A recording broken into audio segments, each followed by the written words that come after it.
आप सभी को नमस्कार। आज हम चर्चा करेंगे छंद की। छंद किसे कहते हैं, क्या उनका स्वरूप है। विद्यार्थियों, ये जो छंद है ये काव्य शास्त्र का एक अंग है।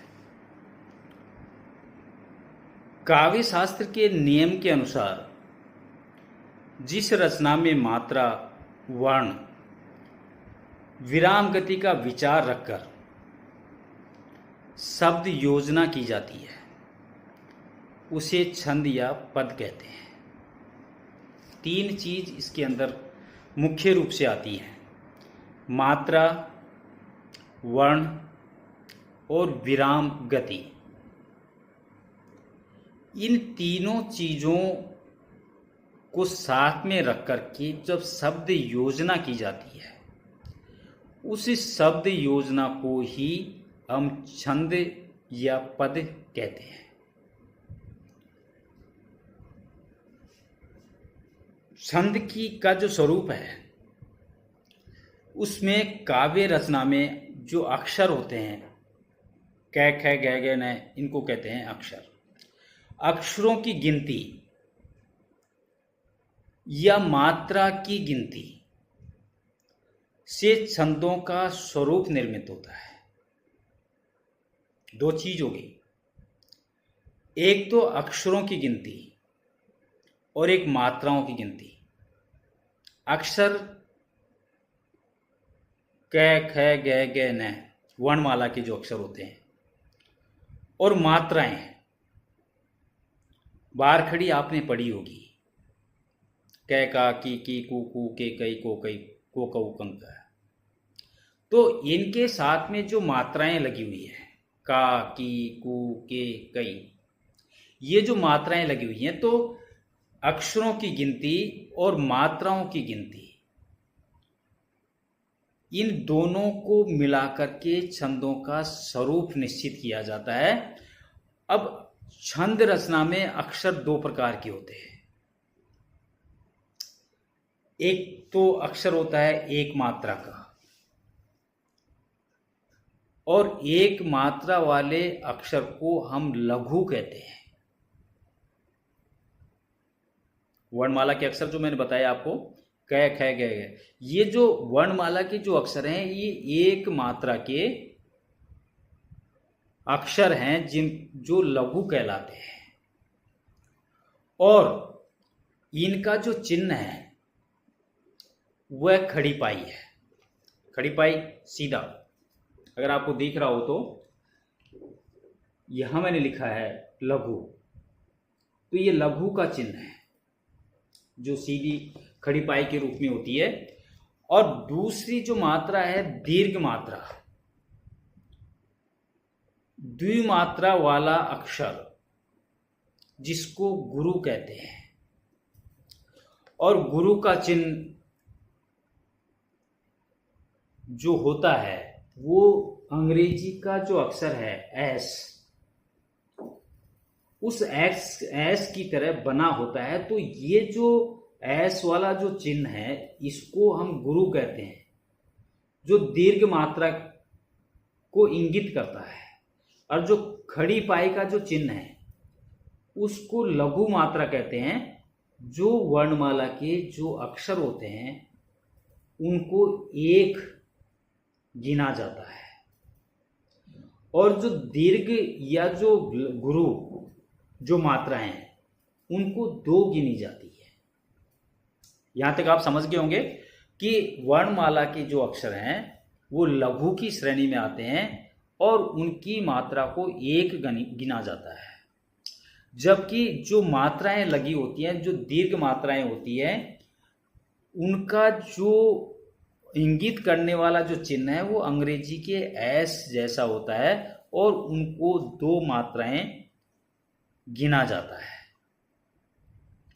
अब इसके अलावा कविता का जब हम उच्चारण करते हैं तो उच्चारण करते करते हम बीच में कुछ क्षण के लिए रुक जाते हैं। जैसे मान लीजिए कि कोई दोहा, मेरी बहु बाधा हरो राधा नागरी सोई। मेरी बहु बाधा हरो राधा नागरी सोई। अब यहां मेरी बहु बाधा हरो, हम रुक गए कुछ क्षण के लिए।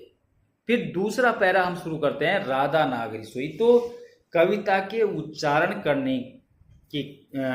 करते समय जहां पर कुछ क्षण के लिए हमें रुकना पड़े, उसे यति, काव्य शास्त्र की भाषा में यति या विराम हम उसे कहेंगे। और छंद के एक चरण को पाद या पद कहा जाता है।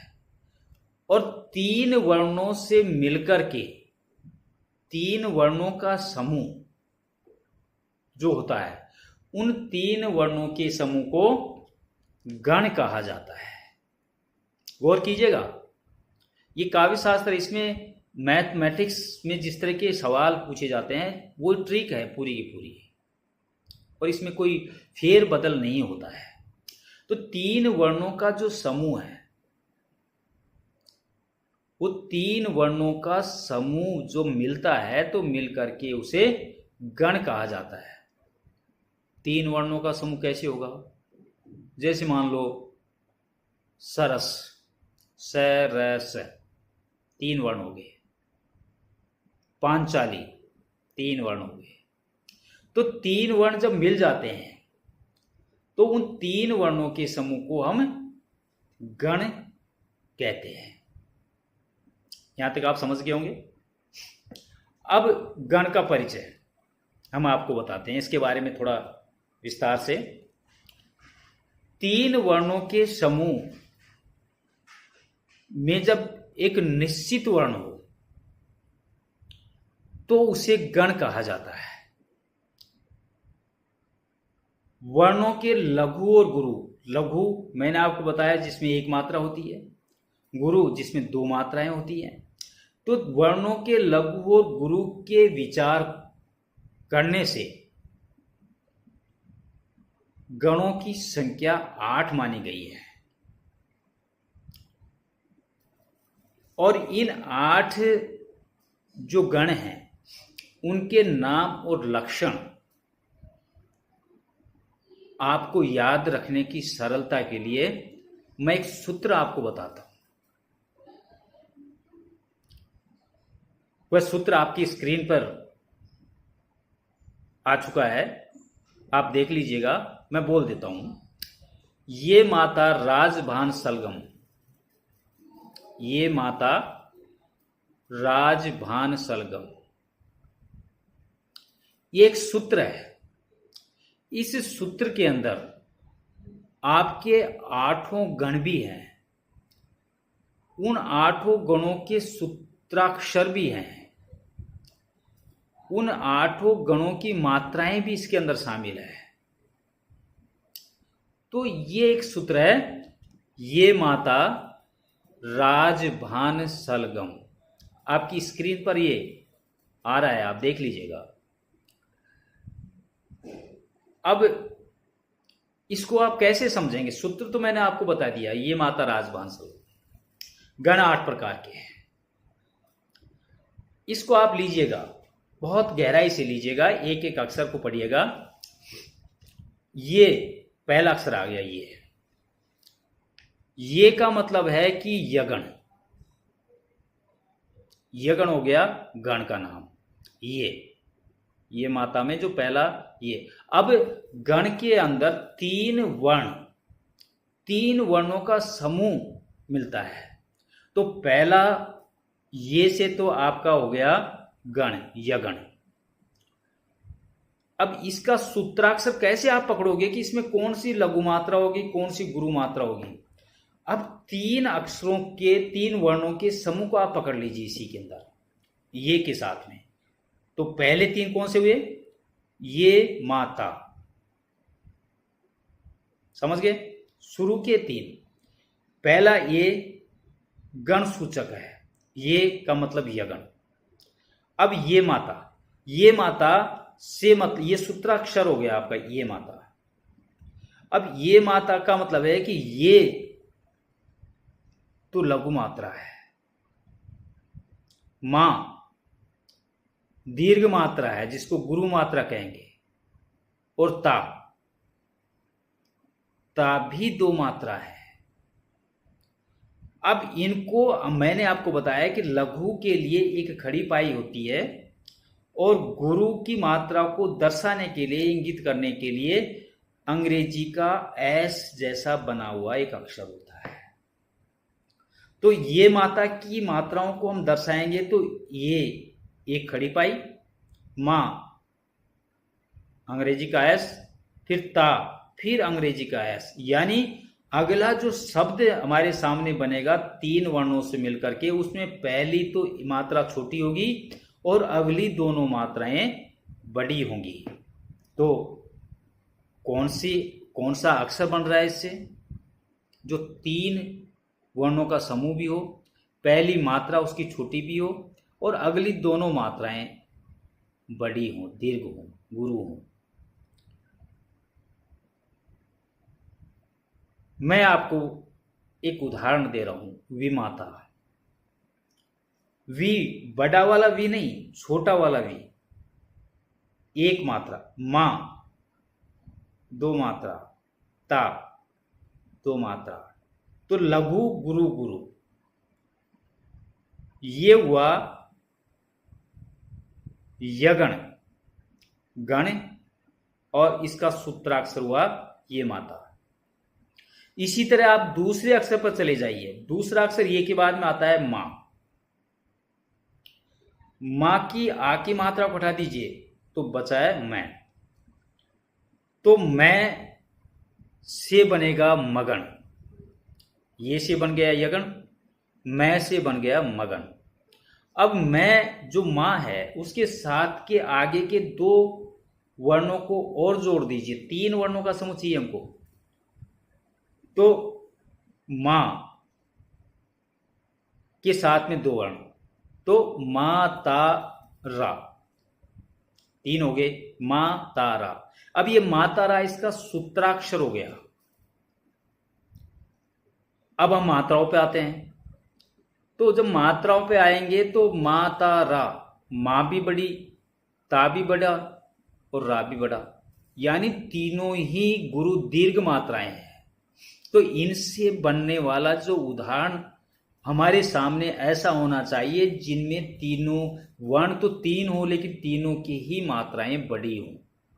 और मात्राओं को इंडिकेट करने के लिए हमें एस जैसा तीन एस एस एस मातारा, वो संकेत चिन्ह हम लगाएंगे। तो ऐसा जो शब्द बनता है वो शब्द हुआ पांचाली। पा भी दीर्घ मात्रा, चा भी दीर्घ मात्रा और ली भी दीर्घ मात्रा। तो ये जो गण है वो मगण, सूत्राक्षर मातारा। मात्राओं की बात करें तो दीर्घ दीर्घ दीर्घ या गुरु गुरु गुरु, और इसका उदाहरण बनता है पांचाली। अब हमने बात कर ली, ये की बात कर ली, ये से यगण बना। मां की बात करी, मैं से मगन बना। तीसरा तय, ता। ता को की भी मात्रा हटा दीजिए और उसका तय बचता है, तो तय के साथ में गण और जोड़ दीजिए, तगण। तय के साथ में गण आप जोड़ दोगे तो तगण, ये तो हो गया गण। अब ता जो आपका जो अक्षर है उसके साथ में आगे दो जो वर्ण और जुड़े हुए हैं उनको आप जोड़ लीजिए, तो ता रा जय, ये हो गया सूत्राक्षर ता रा और जय। अब मात्राओं की बात करें तो ता बड़ी मात्रा, रा बड़ी मात्रा और जय छोटी मात्रा। मतलब गुरु गुरु गुरु गुरु और लघु। ऐसा शब्द हमें ढूंढना होगा जो तीन वर्णों का हो, जिसमें दो शुरू की मात्राएं बड़ी हों और तीसरी और अंतिम मात्रा छोटी हो। वो होगा गण तगण। तो ऐसा उदाहरण है प्रासाद। प्रा बड़ी मात्रा, सा बड़ी मात्रा और द छोटी मात्रा, तो ये हुआ प्रासाद। अब हमने चर्चा कर ली ये की, यगन की कर ली, मगन की कर ली, तगन की कर ली, ता। अब इसके आगे आते हैं रा। रा में आ की मात्रा छोड़ दीजिए, रे के साथ में ग और न जोड़ दीजिए, तो क्या बना? रगण। अब रगण, अब रा के साथ में दो जो वर्ण है उनको जोड़ लीजिए, रा जय भा, राजभा। राजभा की मात्राओं की हम बात करें तो रा गुरु बड़ी मात्रा है, जय लघु मात्रा है और भा फिर गुरु मात्रा है। यानी जब हम मात्राएं लिखेंगे तो गुरु, लघु और गुरु। अब इसके उदाहरण के लिए हमारे पास ऐसा ही शब्द होना चाहिए जिसमें शुरू में बड़ी मात्रा हो, अंत में बड़ी मात्रा हो और बीच में छोटी मात्रा हो, वो होगा रगण। तो ऐसा शब्द है वासना। वा में बड़ी मात्रा आ गई, स में छोटी मात्रा आ गई और ना में फिर बड़ी मात्रा आ गई, तो ये हुआ रगण का उदाहरण। इसी तरह आप हर आगे के अक्षर को पकड़ लीजिए, उसके साथ में ग और न जोड़ दीजिए, ये आपका गण हुआ। और जिसको आप गण के साथ में जोड़ रहे हो उसके साथ इसी सूत्र के अगले दो वर्ण को मिला लीजिए, उन तीनों को मिलकर के मात्राएं निर्धारित हो जाएंगी कि बड़ी मात्रा रहेगी, छोटी मात्रा रहेगी, बड़ी मात्रा रहेगी, और उसी के अनुसार उसका उदाहरण आपके सामने होगा। तो ये मैंने आपको एक सूत्र बताया, ये माता राजबान सलगम, ये गण को पहचानने का सूत्र है। मैं इसकी सारणी आपकी स्क्रीन पर छोड़ रहा हूँ, जिसमें गण भी आपके हैं, उनके जो सूत्राक्षर हैं वो भी आपके सामने होंगे, मात्राएं किस तरह की होंगी आपको समझने के लिए वो भी आपके सामने आएंगी, और उनके एक एक उदाहरण भी आपके सामने मैं प्रस्तुत कर रहा हूँ। गौर से देखिएगा, क्योंकि ये एक तरह से मान के काव्य शास्त्र का ये जो पक्ष है ये मैथमेटिकल पक्ष है। इसमें जो चीज़ें जहाँ पर जुड़ रही हैं आप उसको घटा नहीं सकते, बढ़ा नहीं सकते, ये एक सूत्र है। उस सूत्र के अनुसार ही पूरा आपको आकलन करना है। तो गौर कीजिएगा और गौर करके इसको समझने का प्रयास कर लीजिएगा, क्योंकि आप ये नहीं भूलिएगा कि आप हिंदी के विद्यार्थी हैं, साहित्य के विद्यार्थी हैं। नमस्कार, बाय।